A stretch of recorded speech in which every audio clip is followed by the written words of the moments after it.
guys, it's TEW2013 here and welcome to another episode in the WWE Let's Play on TEW2013. Of course we are trying to solve all the wrongs going on with WWE at the moment, which week by week seems to get worse and worse.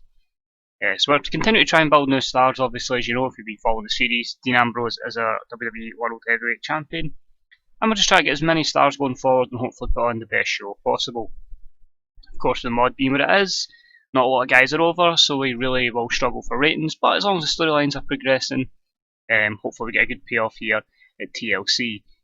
Not sure how the next two episodes are going to go after this, because obviously in WWE there's downtime, so we'll maybe start preparing for the Rumble, but there might be a bit of filler, just try to put some guys over, but hopefully we can still get some mini storylines coming out of this, going through before we plan for the Royal Rumble at the start of next year. So without further ado guys, we'll kick on with the show. 17 segments, and we're in Fenway Park, Boston, Mass, where of course the event is tonight. I think this goes live pretty much on the day the show will take place. We don't have Roman, we don't have Sheamus facing each other in different matches, so hopefully our show goes a little bit better. But with WWE I've got no optimism with them at all at the moment, so hopefully I can produce a better show for you. So sit back guys, relax, and enjoy Tables, Ladders and Chairs 2015, our final pay-per-view of the year. Let's go. So, of 27,576 in attendance, not great, obviously a sellout would be 37, but we'll take it. First pre-show match, and a match that had some good action, but not much in the way of heat. Neville defeats Curtis Axel in 5:51 with the Red Arrow. C-56, that's decent for guys that really have no real storyline behind them. This is just a throwaway match to try and gain some overness for Neville. Curtis Axel's improving his technical skills. Dirt Sheet has just length in both guys' gimmicks, so pretty much I'm happy with that for a pre-show opener. In your second pre-show match, a match that had some good action but not much in the way of heat, we had Rusev defeat Fandango in 8 minutes and 39 with the Accolade. I should make his ending a submission instead of pinfall every time. That's just a habit though in my booking. I always try and make as many as possible pinfalls. C-58 is okay. It's not great, but again, both guys, really nothing going for them. Rusev were just given wins to try and get them, a bit of momentum and slowly pick them up into a storyline from there. Both men improved performance skills. Negatives was Rusev's psychology and the length of the match, so they're happy with their characters. That's always a good thing there. So on with the pay-per-view. We start the last event of 2015 with some pyro for the first time in a while, and we are greeted by Michael Cole and JBL. The size there pretty much shows my feelings in JBL at the moment. Just does nothing for the product and is so just terrible compared to how he was when he first came back. Michael Cole says we are live now for our final event of 2015, and we're so happy you could join us tonight for the Tables, Ladders and Chairs event, and what a night we have in store for you tonight. JBL says that's right, Maggle, because for some reason he can't say Michael correctly. We have Dean Ambrose, who has to overcome a giant. But never mind just a giant, he has to do it within a TLC match. Michael Cole says we also have a feud between two of the best pound for pound wrestlers in the company at the moment, as Seth Rollins takes on the man he views as cost him a shot at regaining his WWE World Heavyweight Championship, Alberto Del Rio. JBL says no wonder Seth is angry. I'm sure the future prevails tonight. Michael Cole ends up with saying all this and much more tonight. It's tables, ladders and chairs, not stairs. So happy they didn't continue that gimmick of stairs. Terrible idea that. But C plus 70 is okay. Of course we're not getting the most over the stars at the moment. The hell do you think your storyline advances between Roman and... No, not Roman. Seth Rollins and Alberto Del Rio. No skill improvements as expected. JBL has a stale character. He's just horrible in general. So we start the show with our United States Championship match between Finn Balor and Cesaro. The Swiss Superman makes his way to the ring as the challenger enters first. Next up, all decked out in face paint, it's the Demon Prince Finn Balor. The crowd is stunned as this is the first time they've seen paint on the main roster. What a start to the show, and absolutely delighted that I get a B-73. That's only good for his overness and showing that he is a good entertainment stat. So happy with that to start the show. No skill improvements. All good there for Finn Balor, one of the characters I think we've handled perfectly so far. And about the feature, great action and average heat. Finn Balor defeated Cesaro in 12:51 by pinfall with coup de grace. Finn Balor makes defence number 2 of his WWE United States title. C plus 71, that's not bad, considering Cesaro was getting matches that were 50s and 60s. So hopefully both these guys can continue to go over. Continues the US storyline. No skill improvements. Negatives, just really Cesaro not being able to deal with going all out. The prestige of the title, and already having a burnt out crowd. Okay, I'm a bit surprised at that one, but okay, I'll take that. As I say, we have to build prestige up somehow, so you're always going to get some negatives over time. Next up and about that had some solid in-ring action, but non-existent crowd heat. Charlotte is another one in WWE that I'm not overly enthusiastic about. Coming off of last week's Raw, is she heel? Is she babyface? I don't even know. But anyway, Charlotte defeats Sasha Banks, Paige, and Nikki Bella here in 9:36 when Charlotte defeated Nikki Bella by pinfall, making defence number 3 of her Divas title. Still feel it's too early to take the championship off of Charlotte, so we'll put her over. I really do want to try and build up something between her, Sasha Banks, and Paige going forward. D plus 51. The announcing team was great again, that's good. Ironic because they're terrible in real life. Nikki Bella hinted at a face turn, but I get little reaction. You'll see why that happens down the line. Divas storyline is advanced with this segment. No skill improvements. Dirt sheet. So that's quite decent for having 4 females. The only negatives were Nikki Bella's mostly. 1 for Sasha Banks and the title prestige, but again, you're building that up over time. Nikki Bella is slowly walking backstage after her match, when all of a sudden the lights go out in the arena and the building is completely dark. We hear a few struggles of help, help, get off me, before the lights come back up and Nikki is gone. Yes, I'm doing a kidnap angle. Awkward, but we'll see how it goes. It'll all make sense down the line. E plus 34, Nikki Bella hinted at a face turn again, and no other improvements there. Just a few negatives there for Nikki Bella, but it will all make sense as the weeks progress. Next up in a match that had some good action and average heat, the City Cowboys making their pay-per-view debut defeat the New Day in a ladder match in 9:59 when James Storm retrieved the championships. The City Cowboys win the WWE World Tag Team Championships. So C63, I felt it was just best to give them the title straight away, carry on the momentum, because they're not the youngest in the world, so get them over as much as possible to start with, and then start building stars off the back of them. Tag team storyline advances, great chemistry between them. Storm and Rude improved their performance skills, which is great. Negatives, 2 for Big E, inconsistency and poor gimmicks, and then prestige, length, and the cold crowd are the negatives. But the City Cowboys are champions. Interesting to see how the New Day reacts from this. They've done it. The City Cowboys, James Storm and Robert Roode, in their first big event in years, have overcome the New Day's number advantage and have climbed the ladder to become the new WWE Tag Team Champions. They hug each other and celebrate while the crowd goes wild. Big E and Kofi carry a fallen Xavier Woods to the back, who took a bit of a bump while trying to interfere and save the Tag Team Championships. C plus 68, just a small other segment there to really put over the fact that the Cowboys are champions. James Storm is improving at acting skills, and only his drinking habit is a negative. Really, did you have to put drinking habit? It's not as if he's been in any match he's steaming. Or drunk. Okay. Next up in a match that featured great action and average heat, and a disappointing rating, Kevin Owens defeats Dolph Ziggler in 11:48 by using underhanded tactics. Kevin Owens makes defence number 2 of his WWE Intercontinental title. C minus 59, really disappointed it got as low as that. But this storyline advances, I think that'll probably be done. It was just to give Owens some victories and get some overness on him. Ziggler's improving performance skills. Negatives here, again, Dolph's inconsistency, prestige, and length. Again, we need to build up prestige in all our titles. I think in WWE will agree they're not at the highest, and we can build them up over time. Next up, we're with Renee Young, who's with Roman Reigns.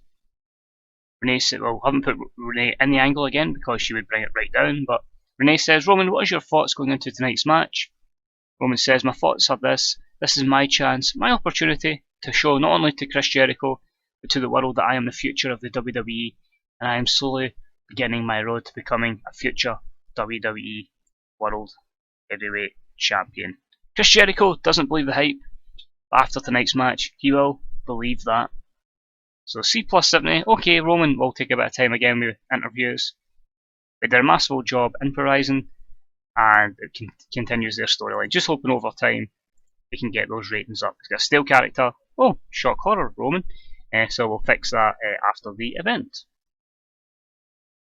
And the match that I was hoping would really promote him to the next level has flopped. And about it featured great action and a good crowd.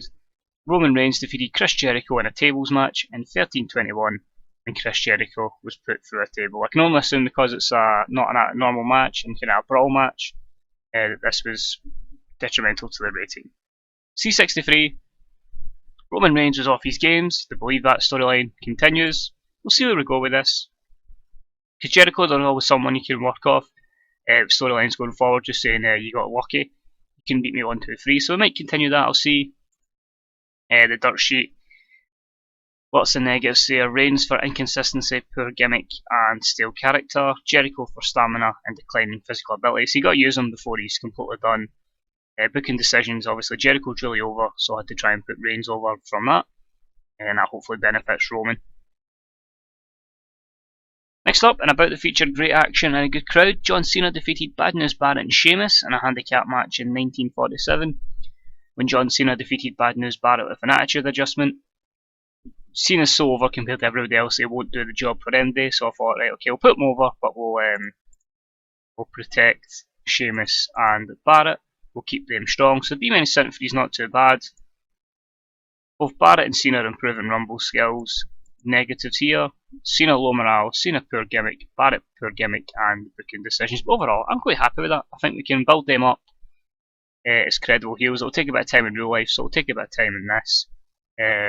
Obviously different storylines going forward though. So guys, before I do this quick segment, I'll say my OBS actually froze between the Cena match and this promo. So some of the ratings that we had earlier on have changed, like 1 or 2, either higher or lower. But everything's been kind of the same, same kind of skills have kind of improved, so that's ideal. So just carry on anyway. After the Cena match, he wins, lol. His music's cut off, and we have a blackout in the arena. Before the Wyatt family video plays, and we are greeted to Bray Wyatt and the family on the screen with what seems to be a message for John Cena. Bray speaks and says, "It seems to me, John, where if you want to be somebody about here, you got to beat John Cena. Well, John, we're here, and we're going to make your life a living hell." Now you're wondering, just how can Bray Wyatt and the Wyatt family mess with John Cena's head? Well, someone who never loses focus on the bigger picture. Well, John, maybe this will grab your attention.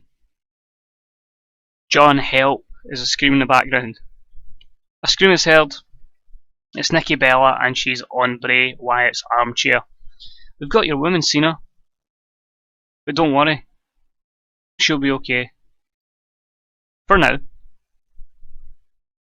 The Wyatt's noise plays again as Cena rushes to the back to try and save Nikki. So B-74.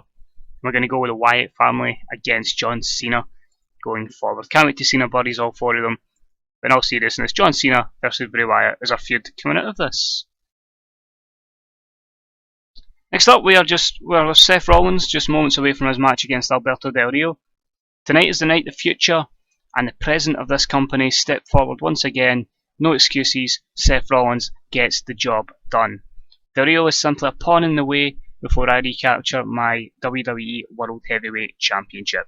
Followed by the Seth Rollins evil laugh, as we'll expect. It's a C62, which is disappointing. I thought Seth would maybe have a better promo than that.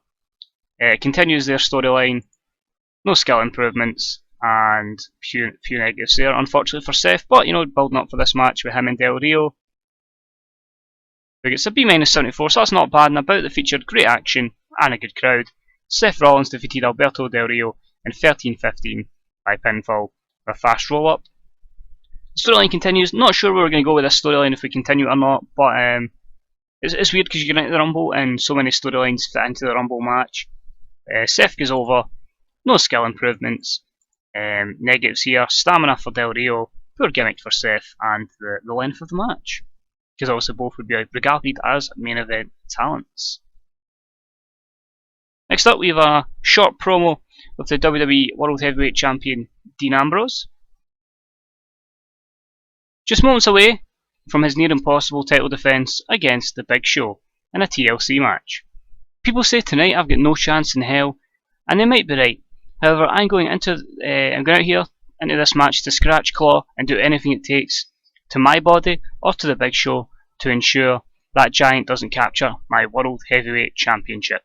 Is there a dangerous match? Definitely, but I've faced danger my whole life, and the weapons as deadly as a steel chair, a ladder, and a table. With that, I can take the Big Show down. So you notice there, I've highlighted the danger of the items, unlike Roman Reigns in real life, who called them toys. Why would you say they're toys? Highlight that these are dangerous items that can end a career. If it comes to worse, I'll just have to be more of a lunatic than usual.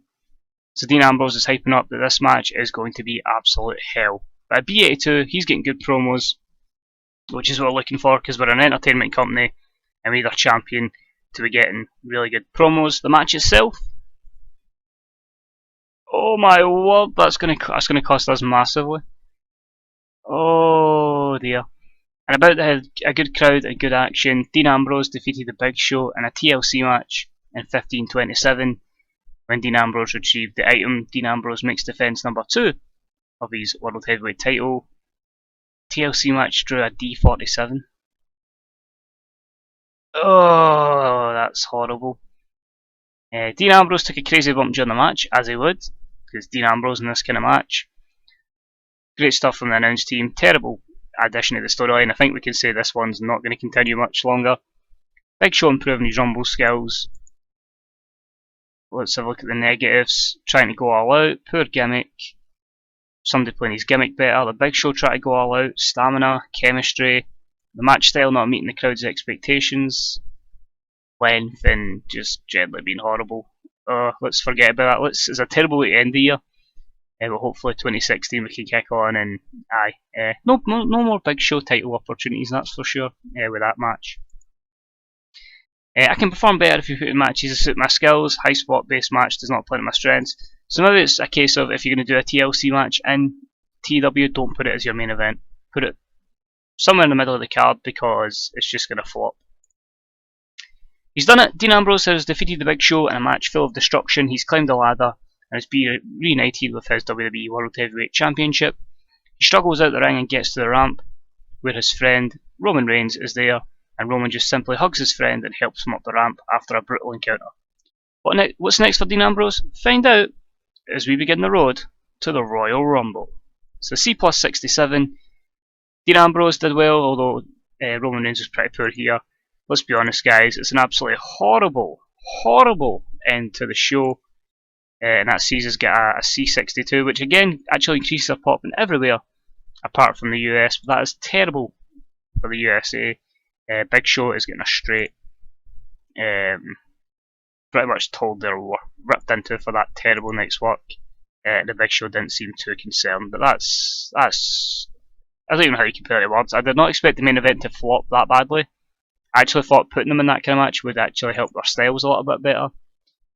But overall, what can I say? Wow. Although they said it was okay, it's still not good enough. All we can look at is our size from here. The fact that we're still teetering 67, 68s, we need to be getting higher than 75s. We need to honestly be getting this importance up here. If we go less than a national company, this is going to be nothing more. A disaster. Emails, got a 4.10, so a good rating for a poor show. I just hope that doesn't really hamper us, because that was terrible. And Big Show was going to get a new contract. See, to be honest, mate, after that, that's how pissed off I'm. Withdraw in the contract there. As you can see, we're trying to get a few development talent in there. We're giving Sheamus and Cara new contracts as well. So terrible show. Hopefully we can put something together better for Raw. The next 2 weeks will be kind of Christmassy themed things. I know there's like an extra Raw, I believe, in 2015, so we'll use that as like a roundup of the awards and stuff like that. A wee short video to end the show, and then we'll click on with the Royal Rumble build once we hit January. So we'll quick look at a creative meeting. Cena's our main guy, followed by Orton, Rude, Ambrose and Del Rio. Next big things are Sasha Banks, Paige and Tyler Breeze. Hot prospects are Aiden English, Sasha Banks, Charlotte, Alicia Fox and Paige. When it's right, the vaudevillains shall come up. Best promo, Talk the Talk. Mr. McMahon, John Cena, Triple H, Paul Heyman, and Dean Ambrose. So maybe we need to bring Bork back soon for some ratings. Seth Rollins, Dolph Ziggler, John Cena, Dean Ambrose, and Finn Balor are your showstoppers. Your ring generals are Cena, Rollins, Ambrose, Del Rio, and Ziggler. Who's waving the road of momentum at the moment is Dean Ambrose, Roman Reigns, John Cena, Alberto Del Rio, and Bray Wyatt. Who's not? The Ryback, Fernando, Diego, Devon Dudley, and Jack Swagger. So you know who have been jobbing out. Time decline has unfortunately hit The Undertaker, Kane, Jericho, our new signing, RVD. It's not really much a surprise, RVD, because he was going to be back for a Rumble spot and have a wee mini feud before then. But again, just adding a lot of star power, so it's not really a massive spoiler. Layla as well. We're Hidden Gems, Kevin Graham, who obviously are going to try and sign a development deal. Shelton Benjamin, Mickey James, Drew Hankinson, obviously Festus, Gallows, etc. And Jason Axe. So pretty disappointing show, especially compared to everyone else who've been talking to about this and who's been doing WWE saves. But you know, the storylines are working. It's just the ratings are just not following them. So we have to keep building stars and hopefully we have some success. So thank you for watching, guys. Appreciate the support. If you enjoyed it, leave a like. If you get any comments regarding the series, let me know. If you've had a match that's flopped like we have here, let me know as well if you've had a match that's flopped to this magnitude. And as always, guys, thanks for the support. Appreciate it. And I'll see you hopefully real soon. Bye bye. Oh, and enjoy the pay-per-view tonight. Hopefully Roman vs Sheamus is better than my main event. Bye bye.